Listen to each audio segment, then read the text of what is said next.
Kita ke Sorong, seorang pria saudara meninggal dunia usai terjebak dalam kebakaran rumah di Sorong. Polisi kini masih menyelidiki penyebab kebakaran maut tersebut. Jenazah remaja bernama Abraham Bayoah dievakuasi tim pemadam kebakaran Sorong, Papua Barat Daya.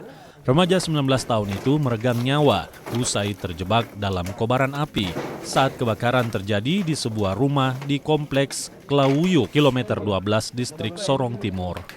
Remaja tersebut tak sempat menyelamatkan diri. Api yang berasal dari dapur rumah dengan cepat membesar dan merenggut nyawanya. Jenazah kemudian dievakuasi ke RSUD Sele B Solu untuk penanganan lebih lanjut. Sekitaran situ memang tumpukan kayu bakar kering bagus, jadi begitu ada angin, tiup, dan lain-lain itu langsung rambat. Kan memang dinyalakan tanpa dijaga. Posisinya di mana pas ditemukan tuh? Di dekat sumber api, dapur. Polisi kini tengah lakukan penyelidikan penyebab kebakaran yang membuat seorang remaja meninggal dunia. Tim Liputan Kompas TV Sorong, Papua Barat Daya.